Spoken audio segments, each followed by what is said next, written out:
La tristesse est un sentiment étrange et insaisissable, parfois plus lourd que des montagnes, parfois aussi légère qu'une plume, mais toujours profondément ancrée dans l'âme.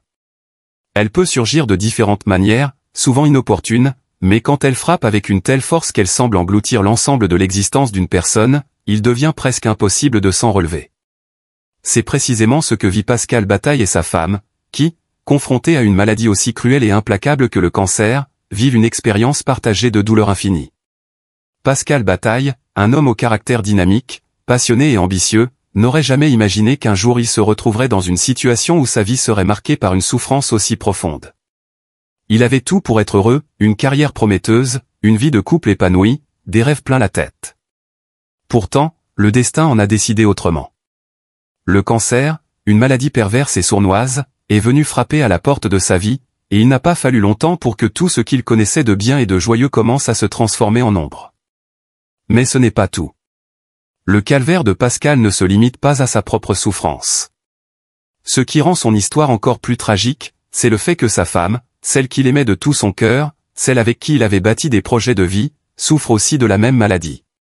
Ils ne sont pas seulement deux êtres humains confrontés à la même épreuve, mais un couple lié par une douleur partagée qui semble les engloutir peu à peu. Ensemble, ils se retrouvent à lutter contre une force qu'ils ne peuvent ni comprendre ni contrôler. Le cancer, comme un voleur silencieux, vole leur énergie, leur joie de vivre, leur avenir, mais il ne peut jamais voler leur amour. La bataille contre la maladie est épuisante, aussi bien pour le corps que pour l'esprit. Pascal et sa femme passent d'une épreuve à l'autre, entre les traitements de chimiothérapie, les séances de radiothérapie, les visites à l'hôpital et les journées passées à attendre des nouvelles. Chacun d'eux se voit changer de manière irréversible. Leur corps se fatigue, se transforme, et chaque jour qui passe semble plus difficile à affronter que le précédent.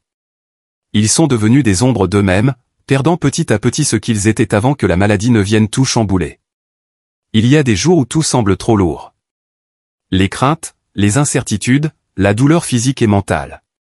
Pascal regarde sa femme, son regard s'emplissant de tristesse et de compassion, se sentant impuissant face à la souffrance qu'elle endure.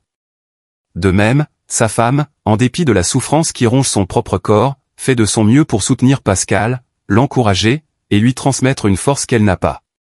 Ils se trouvent dans une situation paradoxale, chacun veut être le soutien de l'autre, mais au fond, ils savent que c'est ensemble qu'ils peuvent puiser le courage de continuer à avancer, même si la route semble sans fin. Les jours de traitement sont particulièrement durs. La chimiothérapie les affaiblit davantage, les laissant épuisés, nauséeux, déprimés. Ces moments où ils sont tous les deux alités, incapables de bouger, sont des instants de silence lourd, où la souffrance parle plus fort que les mots. C'est dans ces moments-là que l'amour entre Pascal et sa femme devient leur seul réconfort. Leur affection mutuelle devient une forme de résistance face à la maladie. Même si leurs corps sont en train de se détruire, leur cœur reste fort. Ils savent que tant qu'ils sont ensemble, il existe un espoir, même minime, que quelque chose de beau puisse naître de cette épreuve, un jour, peut-être. Pascal se souvient des premiers jours où il a rencontré sa femme, de la façon dont elle l'a fait rire, de la manière dont ils ont partagé leurs rêves et leurs aspirations. Ils avaient tant de choses à vivre ensemble. Maintenant, ce sont des souvenirs précieux qui illuminent leurs pensées dans la nuit noire de la maladie. Mais chaque souvenir, aussi doux soit-il, ne fait qu'ajouter à la douleur de l'instant présent. Il est difficile de se résoudre à l'idée que leur avenir, celui qu'ils avaient imaginé, s'effondre peu à peu devant leurs yeux. Les moments de tendresse sont devenus rares, mais ils existent toujours. Parfois, lorsqu'ils s'assoient ensemble, main dans la pénombre de leur chambre d'hôpital ou dans le salon de leur maison, une paix silencieuse s'installe entre eux. Ils n'ont plus besoin de parler pour se comprendre. Leur amour est devenu une forme de résistance contre la maladie, une manière de prouver que, même face à la mort, il y a des choses qui restent intactes. Leur affection réciproque devient leur force, leur soutien mutuel la seule arme qu'ils peuvent brandir face à l'ennemi invisible qu'est le cancer. La tristesse de Pascal et de sa femme est donc d'une profondeur incommensurable. C'est une tristesse qui naît de l'impuissance, de la peur de perdre l'autre, de la peur de l'inconnu. Mais c'est aussi une tristesse imprégnée d'amour et de solidarité, car dans cette épreuve commune, ils trouvent la force de se soutenir l'un l'autre, de se relever lorsque le sol semble se dérober sous leurs pieds. La lutte contre le cancer n'est pas seulement une guerre contre la maladie, mais aussi une guerre contre la solitude, l'isolement et le désespoir. Pascal et sa femme, bien qu'ils soient seuls à affronter cette épreuve physique, ne sont jamais seuls dans leur cœur. leur amour et leur lumière, leur espoir et leur raison de vivre.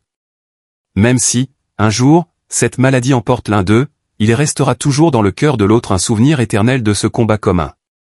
Au-delà de la tristesse, il existe donc une forme de beauté dans leur histoire.